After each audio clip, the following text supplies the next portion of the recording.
అయితే మీరు బ్లాక్లో తీసుకోవాల్సిన అవసరం లేదు, ఎందుకంటే మీ మీద ట్యాక్స్ లేదు. వ్యవసాయ భూమి మీద ఎంత రేటుకి అమ్ముకున్నా కూడా ట్యాక్స్ లేదు. వ్యవసాయేతర భూమి అయినట్టయితే క్యాపిటల్ గెయిన్స్ ట్యాక్స్ అని ఉంటుంది పట్టణాల్లో ఉన్న భూమి అయితే. అది తెలియక ఇంకో 10 లక్షలు ఎక్స్ట్రా వస్తుందేమో క్యాష్ రూపంలో అంటే క్యాష్ కమ్ముకుంటున్నాం. రికార్డుల్లో మనకు తక్కువ ఉంటుంది. భూసేకరణ చేస్తే వాడు దాన్ని చూపెట్టి ఇస్తున్నాడు మనకి. రకరకాల సమస్యలు ఉన్నాయి. కాబట్టి నేను ఇప్పుడు మీకు నిర్దిష్టంగా కొన్ని సూచనలు ఆలోచించండి. ఏం చేద్దాం, మనంతా కూర్చుని ఒక ప్రయత్నం చేద్దాం. అభివృద్ధికి మనం వ్యతిరేకం కాదు, కానీ భూమిని గురించి మనం ఏం చేసినా కూడా పారదర్శకంగా ఉండాలి. ఇవాళ పారదర్శకత లేదు. ఎవరి దగ్గర డబ్బులు తీసుకుని వాడికి జోను మార్చేస్తారు.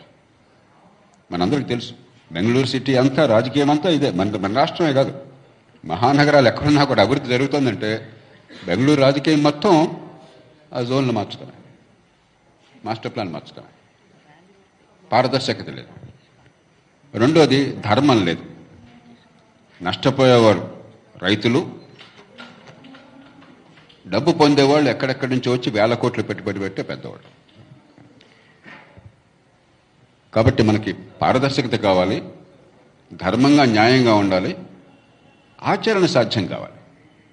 కొన్ని మనం వాళ్ళు చెప్పినా కూడా జరిగే పనులు కాదు దీర్ఘకాలంలో. కానీ ఇప్పుడు ఏం చేయాలి, ఆ దృష్టితో కొన్ని అంశాలు. నాకేం రియల్ ఎస్టేట్ గొడవలు తెలియవు. నాకు ఎక్కడ మీరు చెప్పే ఏ ప్రాంతంలో 1 సెంటు భూమి లేదు, 1 గజం భూమి లేదు. కాబట్టి నాకు వ్యక్తిగతంగా ఏమీ లేవు దీనిలో. ఆ దృష్ట్యా మొట్టమొదటిది జోనింగ్ విషయం ఏం చేయాలి. ఒక మాస్టర్ ప్లాన్ ఏర్పాటు చేశారు. మొన్ననే మీకు గుర్తుంటుంది, ఈ పారిశ్రామిక వాడలో హైదరాబాద్ నగరంలో కొన్ని వేల ఎకరాలు వాళ్ళ దగ్గర నుంచి కొంత డబ్బు తీసుకుని జోన్లు మార్చేస్తామన్నారు. దానిలో ఏమన్నారు, మల్టీపర్పస్ ల్యాండ్ యూజ్ అన్నారు. మరి మీరు 5-6 వేల ఎకరాలకు పని చేసినప్పుడు ఒక్కొక్క ఇండస్ట్రియల్ ఎస్టేటు 50 ఎకరాలు, 100 ఎకరాలు, 20 ఎకరాలు కూడా ఉంటుంది. ఒకటి పెద్దది 2000 ఎకరాలు ఎంతో ఉంది. మిగతావన్నీ 50 ఎకరాలు, 100 ఎకరాలు ఉన్నాయి. ఒక గ్రామానికి 1000-2000 ఎకరాలు ఉంటుంది సగటు. మనకి హెచ్ఎండిఏ పరిధి, మీరు చెప్పే ప్రాంతాల పరిధి చూసినట్టయితే 7300 చదరపు కిలోమీటర్లు. ఇందాక మల్లారెడ్డి గారు చెప్పారు. దానిలో 2000 చదరపు కిలోమీటర్లు విస్తరించిన హైదరాబాద్, ఈ మధ్య నోటిఫై చేసిన హైదరాబాద్ వదిలేసినా కూడా 5300 చదరపు కిలోమీటర్లు. అంటే దాదాపు 13 లక్షల ఎకరాలు. 13 లక్షల ఎకరాలు. 13 లక్షల ఎకరాల్లో 1000-1200 గ్రామాలు ఉన్నాయి. అంటే గ్రామానికి 1000-1200 ఎకరాలు ఉంది కదా.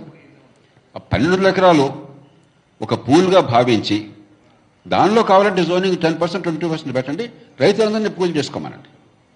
అంతేగాని ఈ ఏరియా అంతా కూడా గ్రీన్లో పెట్టేశాం, మీరేం చేయడానికి వీల్లేదు, ఈ ఏరియా మీ ఇష్టం చోటు కట్టుకోవచ్చు, మీరు నాకు కోట్లు ఇచ్చేయచ్చు. ఇదేం పరిపాలన, ఇదేం ధర్మం? మీరే కదా మనం చేసింది. ఇండస్ట్రియల్ వాడల్లో, పారిశ్రామిక వాడల్లో మీరే కదా మల్టీపర్పస్ జోన్లను పెట్టింది. మరి అక్కడ పెట్టింది ఇక్కడ ఎందుకు వర్తించదు?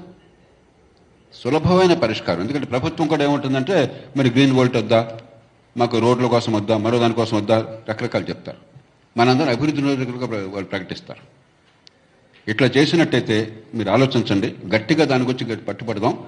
ప్రభుత్వానికి నగరాభివృద్ధి కోసం ఇబ్బంది ఉండదు, మనందరికీ న్యాయం జరుగుతుంది. కొంతమంది ఖరీదైన వాళ్ళు, పలుకుబడిన వాళ్ళు, లంచాలు ఇచ్చిన వాళ్ళు, వాళ్ళు లాభపడటం కాకుండా ఇక్కడ పెరిగే నగరం కొన్ని అభివృద్ధి ఫలాలన్నీ కూడా ఈ ప్రాంతంలోని అందరికీ వస్తాయి. ఇది మొట్టమొదటి. రెండోది భూసేకరణ ప్రస్తావన వచ్చింది. ఒక ఇరిగేషన్ ప్రాజెక్ట్ కోసం భూసేకరణ అంటే అది చాలా కాంప్లికేటెడ్. ఎందుకంటే భూమిని కోల్పోవటం అనివార్యం, మనం ఏం చేయలేం ఆ ప్రాజెక్ట్ రావాలంటే. పాపం భూమి కోల్పోయిన వాడికి లాభం లేదు, వేరే వాడు లాభపడతాడు. దాని సంగతి వేరే చూద్దాం. కానీ పట్టణీకరణ, ఇలాంటి భూసేకరణ అయినప్పుడు నా ప్రతిపాదన ఏమిటంటే, 1 ఎకరం భూమి కావాలి అంటే ప్రభుత్వానికి 2 ఎకరాలు సేకరించండి. సేకరించి ఆ ప్రాజెక్టుకి ఎంత కావాలో భూమి ఇచ్చేసాక మిగతా సగం మిగులుతుంది కదా, ఆ మిగిలింది భూమి కోల్పోయిన వాళ్ళకే ఎకరం పోతే 6 ఎకరం ఇచ్చేద్దాం. ఈ లోపల ఏమవుతుంది, ప్రాజెక్టు వల్ల మన భూమి వాల్యూ 10 రెట్లు 20 దాకా చెప్పారు వారు, నర్సగడ్ గారు చెప్పారు. మస్తు వస్తుందని చెప్పాను కానీ వాల్యూ పెరిగిపోయినాయి. కనీసం కొంత భూమి పోవడం అనివార్యం, ఎవరో ఒకళ్ళు పోవాలి కదా, లేకపోతే అది రాదు కదా. కానీ పోయినవాడు ఒకడు కన్నీళ్లు కారుస్తుంటే పక్కన మిగిలిన వాడు రోడ్డు పక్కన అని చెప్పి కోట్లు అయిపోతుంది. దాన్ని తేలిక చేయొచ్చు. ఎకరాన్ని 2 ఎకరాలు చేయండి, 100 ఎకరాలు కావాలి సేకరించండి, 200 ఎకరాలు సేకరించండి. పోయిన వాళ్ళకి ఎంత భూమి పోతే అంతలో సగం మళ్ళీ తిరిగి ఇచ్చేయండి అభివృద్ధి చెందిన భూమిని. 100% అయినా కూడా భూమి కోల్పోయిన వాళ్ళు అదృష్టవంతులు ఉంటారు, పక్కన లాభం ఉంది, మనం ఏం చేయలేం దానికి. ఇది చాలా రీజనబుల్.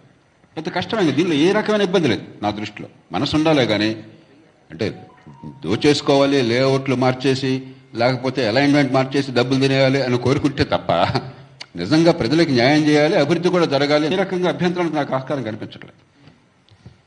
మూడోది, కొంచెం దీన్ని దాటి వెళ్తున్నాను. మీరు సమస్యలు నా దృష్టిలో ఈ రెండు చాలా, ఇందాక ప్రస్తావించిన 3 అంశాలు, ఈజ్మెంట్ రైట్స్ కానీ, ల్యాండ్ ఎక్విజిషన్ కానీ, జోనింగ్ కానీ, చాలా మేరకు పరిష్కారాన్ని మనం వెతుక్కోవచ్చు, ఆచరణ సాధ్యమైన పరిష్కారం. మీరంతా అనుమతిస్తే పెద్దలు విశ్వేశ్వరరెడ్డి గారు ఉన్నారు, నర్సయ్యగౌడ్ గారు ఉన్నారు, కరుణాగోపాల్ గారు ఉన్నారు, అర్బన్ ఎక్స్పర్ట్ ఉన్నారు, దత్తాత్రేయ గారు ఉన్నారు. కాబట్టి ఇది నగరం అభివృద్ధితో ముడిపడిన సమస్య కాబట్టి కొంచెం విస్తరిస్తున్నాను అంశాన్ని. ఐడిపిఎల్ భూములు ఉన్నాయి, చాలా కాలం నుంచి మూతపడింది కదా. దానివల్ల మనకేమైనా వచ్చింది ఏంటంటే ఐడిపిఎల్లో పనిచేసిన వాళ్ళు ఇక్కడ హైదరాబాద్లో కంపెనీలు పెట్టారు, అంతవరకు తప్ప ఆ కంపెనీ మూతపడిపోయింది. ఐడిఎల్ ఉన్నది, ఇండియా డెటోనేటర్స్ లిమిటెడ్. హిందూ చేస్తే ఎవరిదో అనుకుంటున్నాను, తెలియదు ఎవరిదో ప్రస్తుతం. ఇవన్నీ నడిపొట్టున్నాయి. పూర్వం అప్పుడు ఊరు బయట ఉంటున్న వాళ్ళం, ఇప్పుడు ఊళ్ళో ఉండాల్సిన అవసరం లేదు. డెటోనేటర్స్ ఊళ్ళో హైదరాబాద్ నగరంలో పెట్టడం ఏంటి, ఐడిపిఎల్ ఇక్కడ ఉండటం ఏంటి? ఆ భూములను ఏం చేయాలి? కొన్ని 100 ఎకరాలు ఉన్నాయి. ప్రభుత్వానికి మనం చెప్దాం, మీరు వాళ్ళకి కన్వర్షన్ ఇచ్చేయండి ఒక్క షరతు మీద. 100 ఎకరాల భూమి కన్వర్షన్ కావాలంటే 50 ఎకరాలు ప్రభుత్వానికి ఇచ్చేయండి. లంచంగా 30% ఇవ్వమంటున్నారు కదా మీ దగ్గర, వాడికి ఏం దుబ్బడే, వాడి కన్వర్షన్ కోసం ఇచ్చేస్తున్నాం కదా. దాన్ని మీరు గ్రీన్ బెల్ట్గా వాడండి, దాన్ని మీరు నగరంలో మౌలిక సదుపాయాల కోసం వాడండి, దాన్ని కమర్షియల్గా వాడండి. సిటీకి డబ్బులు రావడం కోసం కొన్ని కమర్షియల్గా పోతే కొంత భూమి దానికి కూడా వాడండి. అన్ని రకాలుగా ఉపయోగపడుతుంది. మనకి విస్తారమైన భూమి ఉన్నది, నిరుపయోగంగా పడున్నది. కొంచెం ఇమాజినేటివ్గా ఆలోచించాలి, న్యాయంగా ఆలోచించాలి. లంచాల ద్వారా మన కన్వర్షన్ కాకుండా సమాజానికి ప్రయోజనం వచ్చేట్టుగా కన్వర్షన్ గురించి ఆలోచన చేయాలి. ప్రొహిబిటెడ్ ల్యాండ్స్ ఇందాక వారు చెప్పారు, కొన్ని సందర్భాల్లో లిటిగేషన్ ఉన్నప్పుడు మరో సందర్భంలో ప్రొహిబిటెడ్ ల్యాండ్స్ అవసరం, అనివార్యం. కానీ ప్రొహిబిటెడ్ ల్యాండ్స్ అన్న పేరుతో టైటిల్ ఏ రకంగా అనుమానం లేనటువంటి ల్యాండ్స్, ఎలాంటి అనుమానానికి ఆస్కారం లేని ల్యాండ్స్ విషయం కూడా దత్తాత్రేయ గారు చంపేస్తున్నారు. మ్యూటేషన్ చేసిన ల్యాండ్స్, బిల్డింగ్ అప్రూవల్ చేసిన ల్యాండ్స్, లేఅవుట్ అప్రూవల్ చేసిన ల్యాండ్స్, గవర్నమెంట్ ఆర్డర్స్ ఉన్న ల్యాండ్స్. ఇప్పుడు అధికారులను అడిగితే క్యాబినెట్లో